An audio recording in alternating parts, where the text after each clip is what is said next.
បងប្អូនអរគ្នាមានដែរដឹងអត់ហេតុអីបានជាមនុស្សយើងចាំបាច់ត្រូវញ៉ាំជាមួយនឹង chlorophyll chlorophyll គឺជារុក្ខជាតិម្យ៉ាងដែលវាមានភាគច្រើននៅក្នុងពពួកបន្លែបៃតងឬក៏ប្រភេទរុក្ខជាតិបៃតងនឹងឯងតែថ្ងៃនេះបងប្អូនមកស្គាល់ជាមួយនឹងម្សៅ super chlorophyll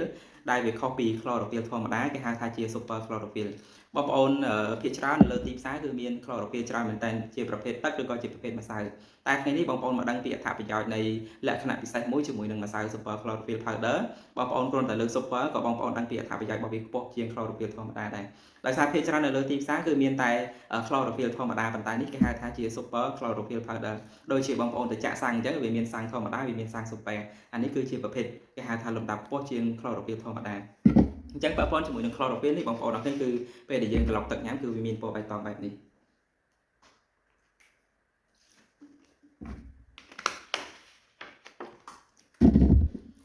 រឿងទី1ដែលមនុស្សយើងចាំបាច់ត្រូវតែទទួលទាននៅ chlorophyll ហ្នឹងដោយសារការដែលយើងញ៉ាំនៅ chlorophyll ចូលទៅក្នុងរាងកាយទី1គឺវាមានតួនាទីមួយនៅក្នុងការលាងសម្អាតគីមីជាតិពុលចេញពីរាងកាយរបស់មនុស្សយើងហើយគីមីជាតិពុលហ្នឹងរូបសម្បត្តិថ្ងៃហ្នឹងគឺលើកយកប៉ះពាល់ជាមួយនឹងរឿងទី1ប៉ះពាល់ជាមួយនឹងជាតិពុលនៅក្នុងតម្រងនោមពេលណាដែលមនុស្សយើងមានជាតិពុលនៅក្នុងតម្រងនោមបងប្អូនសង្កេតមើលខ្លួនឯងពេលណាដែលបងប្អូនទៅបត់ជើងតូចមានអារម្មណ៍ថាទឹកនោមបងប្អូននឹងឆ្អេះជាងមុនហើយមានពពុះច្រើនហើយនោមម្ដងតិចម្ដងច្រើនក៏ជាសញ្ញាមួយដែលបញ្ជាក់ប្រាប់បងប្អូនថាមានបញ្ហាជាតិពុលអញ្ចឹងព្យាយាមញ៉ាំ chlorophyll ហ្នឹងឲ្យបានច្រើនហើយបងប្អូនអាសាចុករោយចង្កេះចុករោយតាមស្មាយហ្នឹងក៏ជាសញ្ញាដែលបញ្ជាក់ប្រាប់បងប្អូនថាមានជាតិពុលច្រើនដែរអញ្ចឹង chlorophyll ពេលណាដែលបងប្អូនញ៉ាំចូលទៅគឺវាជួយបំពេញគ្រាប់ឈាមក្រហមវាជួយគេហៅថាលាងសម្អាតគីមីជាតិពុលនៅក្នុងសរសៃឈាមវាជួយលាងសម្អាតគីមីជាតិពុលនៅក្នុងតម្រងនោមបងប្អូននឹងឯងហើយមួយវិញទៀតបងប្អូនជាមួយនឹង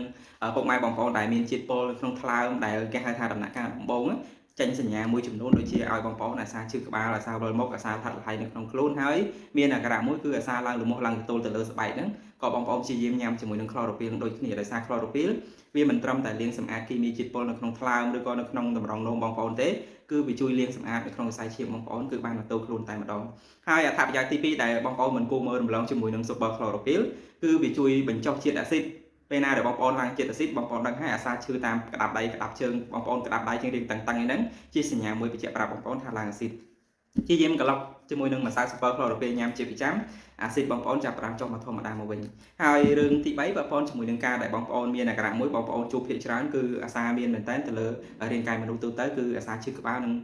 គេហៅថាតែកោះខ្យល់ញឹកញាប់ពេលណាដែលបងប្អូនមានសរសៃឈាមមួយដែលសម្បូរទៅដោយជាតិពុលហើយខ្វះនៅអុកស៊ីសែនណាបងប្អូនមានអាការៈអាសាឈឺក្បាលហើយកោះខ្យល់ជាប្រចាំនឹងឯងអញ្ចឹងនៅក្នុង chlorophyll ហ្នឹងគ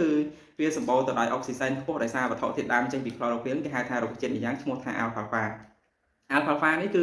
ឺវាដុះភាគច្រើននៅខាងស្រុកអាមេរិកបងប្អូនអរគ្នាចឹងអ្នកវិទ្យាសាស្ត្រគេយកផលិតចេញមកជាប្រភេទម្សៅហ្នឹងដើម្បីទៅដោះស្រាយបញ្ហាដែលបងប្អូនខ្វះនៅអុកស៊ីសែននៅក្នុងខ្សែឈាមឬក៏មានបញ្ហាតទៅនឹងខ្វះគ្រាប់ឈាមក្រហមនឹងឯងហើយមួយវិញទៀតសម្រាប់បងដែលមានបញ្ហារោគស្ត្រីក៏ល្អដូចគ្នានៅក្នុងការលាងសម្អាតគីមីជាតិពុលចេញពីរាងកាយតាមរយៈបញ្ហាដែលបងប្អូនមានប្រព័ន្ធជាមួយដូចជារឿងធ្លាក់សអញ្ចឹងទៅបងប្អូនអរគ្នាមករដូវមន្ទីរនេះហ្នឹងក៏ញ៉ាំជាមួយនឹង chlorophyll ហ្នឹងមានប្រសិទ្ធភាពខ្ពស់ដែរហើយប្រព័ន្ធជាមួយនឹងពុកម៉ែបងប្អូនដែលមានស្នាមមានរបួសអីហ្នឹងបងប្អូនអាចយកមកធ្វើជាម្សៅនៅលាយទឹកដេងពាក់បងប្អូនបាត់ពីលើស្នាមហ្នឹងទៅគឺ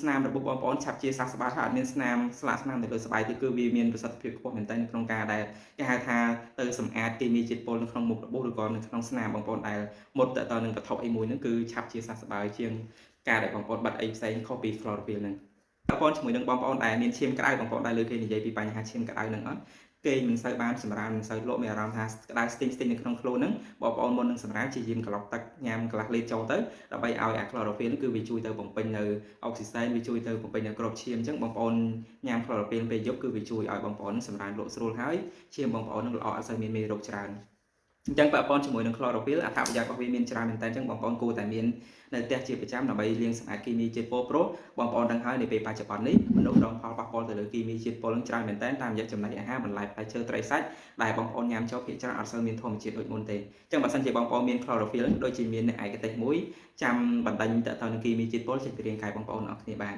បងប្អូនដែលស្រឡាញ់សុខភាពមិនគួរមើលរំលង chlorophyll នេះទេហើយបើសិនជាមានព័ត៌មានអីចង់សួរបន្ថែមអាច comment ឬក៏ទំនាក់ទំនងតាមលេខទូរស័ព្ទដែលរូបខ្ញុំបានដាក់ពីខាងលើ